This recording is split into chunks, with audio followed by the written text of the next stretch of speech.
వేదికను అలంకరించిన పెద్దలు, ఈనాటి దాతలు అయినటువంటి డాక్టర్ సోదనగుంట రాఘవేంద్ర ప్రసాద్ గారికి, వారి ధర్మపత్ని కళ్యాణి గారికి, మనందరి ప్రియతమ ఎమ్మెల్యే శ్రీ తెనాలి శ్రావణ్ కుమార్ గారికి, మిత్రులు ఈరోజు అతిథి గొట్టిపాటి రామకృష్ణ ప్రసాద్ గారికి, జనసేన ఇన్ఛార్జ్ విజయశేఖర్ గారికి, బీజేపీ ఇన్ఛార్జ్ బ్రహ్మయ్య గారికి, అదేవిధంగా వేదిక ముందు వేదిక పైన ఉన్నటువంటి నాయకులందరికీ, రామచంద్రరావు గారికి, శైలజ గారికి, శివరామయ్య గారికి, ప్రసన్న కుమార్ గారికి, మధుసూదన్ గారికి, సత్యనారాయణ గారికి, గుణవర్ధన్ రావు గారికి, శ్రీనివాసరావు దగ్గుమండ్ల, సాంబశివరావు గారు ఎడ్లపల్లి, దేవరపల్లి పాముల గారికి, శ్రీ కోమటి లక్ష్మీనారాయణ గారికి, పల్లా కోటేశ్వరరావు గారికి, అదేవిధంగా వారందరితో పాటు మిరపతో నిండుగా పండే నేల, వివాద రహితుల నిలయపు నేల, నందమూరి వారసులు నడయాడిన నేల, ఈ రావెళ గ్రామ ప్రాంత ప్రజలందరికీ కూడా మనస్ఫూర్తిగా ధన్యవాదాలు. మరి ఈరోజు ఈ కార్యక్రమం తీసుకుంటా ఉంటే మీ అందరికీ తెలుసు, ఒకప్పుడు కమ్యూనిటీ హాల్స్ అంటే 10 లక్షలు ఇస్తేనే గొప్ప, గవర్నమెంట్ కానీ వేరే దగ్గర కానీ. అలాంటిది ఇప్పుడు దాదాపు 45 నుంచి 50 లక్షల రూపాయలు అయింది కమ్యూనిటీ హాల్.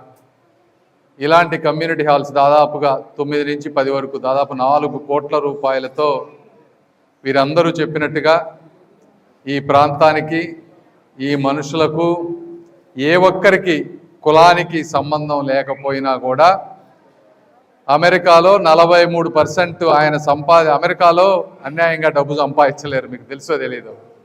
డాక్టర్ అయినా కూడా ₹1 ఎక్కువ సంపాదించాలంటే ఒక పేషెంట్ని ఎక్కువ చూడాలి. ఇలా ఎక్కువ మంది పేషెంట్లని తనకున్న జ్ఞానంతో కష్టపడి చదువుకొని ప్రజలకు సేవ చేసి ఆ సేవ ద్వారా వచ్చిన డబ్బుని 43% ట్యాక్స్ కట్టి మళ్ళీ మీ పేద ప్రజలు బాగుండాలి అని చెప్పి ఒక మంచి హృదయంతో ఈ విధంగా డొనేట్ చేసినటువంటి వారిద్దరికీ మీరు ఆపకుండా కనీసం ఒక 20 సెకండ్ల నుంచి 30 సెకండ్ల చప్పట్లతో, కరతాళ ధ్వనులతో మీ అభిమానాన్ని వారికి చూపించాలి. ఎందుకంటే ఇవి తప్పించి వాళ్ళు ఏమీ కోరుకోరు మీ దగ్గర నుంచి. ఇది కూడా వారు కోరుకోరు, నేనే చేపిస్తున్నాను. ఎందుకంటే ఇది చూస్తే 10 మందికి స్ఫూర్తి కలుగుతుంది, 10 మంది ఇన్స్పైర్ అవుతారు. కాబట్టి అంటే ఈ విధంగా మనకు సంబంధం లేని ప్రాంతాల్లో పేద ప్రజలు కూడా ఈరోజు మీరు ఈ హాల్ చూస్తూ ఉన్నారు. ఎంత చక్కగా ఉంది ఈ గ్రామంలో. ఒక పట్టణంలో ఉండే విధమైన అద్భుతమైన డిజైన్, క్లీన్గా. ఎంత తక్కువ టైంలో కట్టాం. వర్షాలు పడి, శంకుస్థాపన మే జూన్లో చేసిన వర్షాలన్నీ పడి ఇక్కడంతా నేల అన్నీ సెట్ అయ్యి నవంబర్లో మొదలు పెట్టారు. నవంబర్, డిసెంబర్, జనవరి, ఫిబ్రవరి 4 నెలల్లో ఇంత అద్భుతమైన కమ్యూనిటీ హాల్ కట్టినందుకు కట్టిన వాళ్ళని కూడా ఇద్దరిని మెచ్చుకోవాలి. కాంట్రాక్టర్ శ్రీనివాస్ గారు ఎక్కడ ఉన్నారు? మీరు శ్రీనివాస్ గారు రావాలి, ఒకసారి మీరు స్టేజ్ మీదకి రావాలి. శ్రీనివాస్ గారు. అదేవిధంగా దీన్నంతా కోఆర్డినేట్ చేసినటువంటి మా స్టాఫ్ మెంబర్ వివేక్ ఎక్కడ? నువ్వు కూడా రా, స్టేజ్ మీదకి ఇట్రా, ఇక్కడికి రా సరే, పర్లేదురా. వీళ్ళిద్దరికి కూడా మీరు అందరూ మనస్ఫూర్తిగా చప్పట్లతోటి కృతజ్ఞతలు తెలపాలి. ఒక వర్క్ చేయాలన్నా కూడా మీకు చాలా సింపుల్గా ఉంటుంది అంతా కట్టేశాక, కానీ దీంట్లో చాలా ఉంటాయి. కట్టే ముందు రకరకాల కాంప్లికేషన్స్, వీటన్నిటిని సమన్వయం చేసుకొని ఒక అద్భుతమైనటువంటి కళ్యాణ మండపాన్ని మేము కోరుకున్న విధంగా చేశారు. కాబట్టి వారికి ధన్యవాదాలు. దీంతో పాటు ఇప్పుడు ఇది కేవలం కళ్యాణ మండపంలా కాకుండా మీరు కూడా ఒక స్కిల్ డెవలప్మెంట్ సెంటర్లుగా వాడుకోవాలి. అంటే మహిళలు కానీ, ఈ ప్రాంతంలో పనిచేసే వాళ్ళు కానీ వ్యవసాయంతో పాటు ఇంకేమన్నా నేర్చుకోవాలని ఉన్నా కూడా వాటిని కూడా నెక్స్ట్ స్కిల్ డెవలప్మెంట్ సెంటర్లుగా మార్చి వాళ్ళని కూడా ఈ ప్రాంతాన్ని తీసుకొచ్చి స్కిల్ కూడా డెవలప్ చేసే విధంగా రాబోయే రోజుల్లో మేము చేస్తాం. అంటే ఇది కూడా ఇప్పుడు వారు ఇంత డబ్బులు ఇచ్చారు, 40-50 లక్షలు ఒక్కొక్క దానికి, ఒక్క రూపాయి కూడా అవినీతి జరగకుండా ఈ విధంగా చేయాలి అంటే లోకల్గా ఉన్నటువంటి నాయకులు కూడా సహకరిస్తేనే ఆయన చేయాలనుకున్నా నేను చేయాలనుకున్నా కూడా చేయగలం. ఆ విధంగా సహకరించినటువంటి గ్రామ నాయకులు, ముఖ్యంగా మీ ఎమ్మెల్యే గారికి కూడా మీరు అందరూ మనస్ఫూర్తిగా ధన్యవాదాలు చెప్పాలి. మీరు చాలా ప్రాంతాల్లో ఎమ్మెల్యేల గురించి కథలుగా వింటారు. ఈ కమ్యూనిటీ హాల్స్లో కూడా ఇది అలా వచ్చిన దాన్ని ఉపయోగించుకొని అద్భుతంగా చేయాలంటే పైన ఉన్నటువంటి చంద్రబాబు నాయుడు గారి దగ్గర నుంచి కింద ఉన్నటువంటి గ్రామ స్థాయి నాయకుల వరకు కూడా సమాజం పట్ల ఒక బాధ్యత, అవగాహన ఉన్నప్పుడు మాత్రమే ఇలాంటివి జరుగుతాయి అని కూడా యథా రాజా తదా ప్రజ, పైన ఉన్న నాయకుడిని బట్టి కింద వరకు వస్తుంది. కాబట్టి ఇలాంటి అద్భుతమైనటువంటి నాయకులను ఎన్నుకోవాల్సిన అవసరం కూడా మీ అందరికీ ఉంది. అదేవిధంగా శ్రావణ్ కుమార్ గారు చెప్పినట్టు కట్టంగానే సరిపోదు, మీరు దీన్ని నీట్గా మెయింటైన్ చేసుకోవాలి. నేను మా ఊర్లో బురిపాలెంలో కూడా, మా సొంత గ్రామంలో కూడా దాదాపు ఒక 50 సెంట్లో ఎంతో స్థలాన్ని నేను ఉచితంగా ఇచ్చాను. గ్రామస్తులందరూ కలిపి ఒక మంచి కళ్యాణ మండపం కట్టుకున్నారు. అద్భుతమైనటువంటి బాగా అందరూ ఒక 5,000 10,000 ఆ రోజు తీసుకొని మెయింటెనెన్స్కి కలెక్ట్ ఇవన్నీ చేశారు. అయితే అందులో మళ్ళీ కొంతమంది వచ్చి దాని మీద వచ్చే ఆదాయాన్ని మీద కూడా పడ్డారు.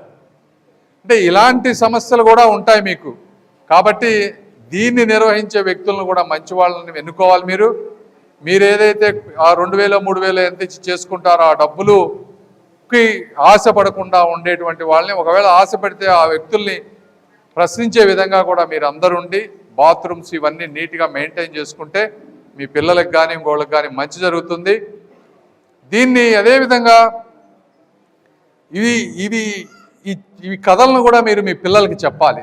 ఎందుకు చెప్పాలి అంటే నిజమైన జీవితం అంటే ఎవరో తెలియని ప్రాంతానికి ఇప్పుడు ఆయనకు కూడా ఇప్పుడు 4-5 కోట్లు 40% ట్యాక్స్ కట్టక ముందు అంటే 8 కోట్లు సంపాదిస్తే కానీ ఆయన మనకు 4 కోట్లు ఇవ్వలేరు.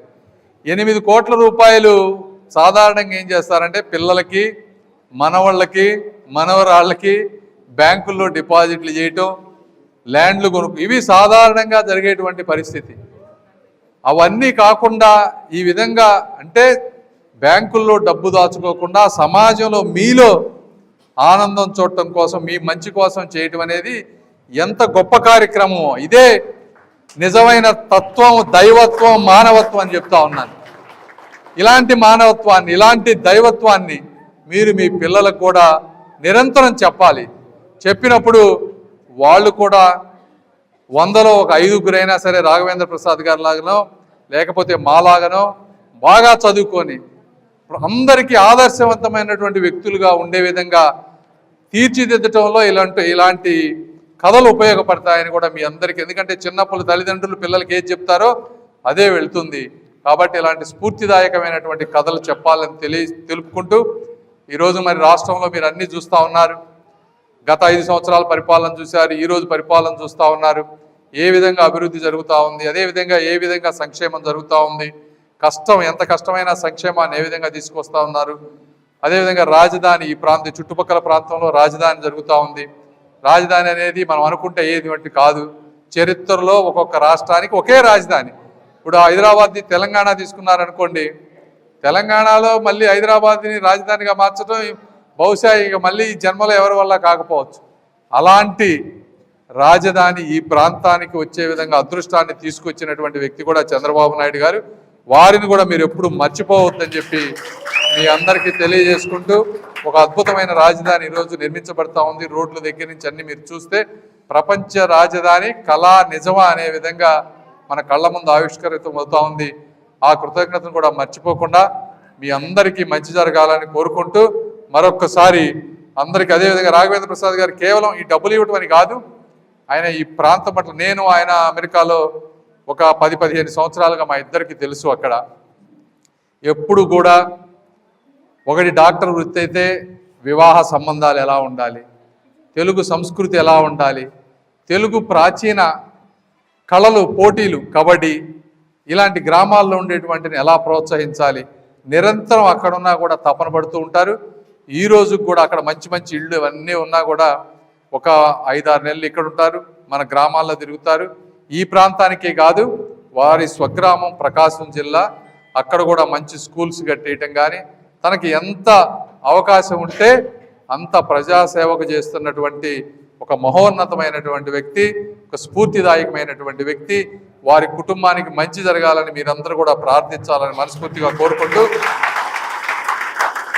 దీన్ని సద్వినియోగం చేసుకుంటారని తెలుసుకుంటూ సెలవు తీసుకుంటున్నాను. Thank you.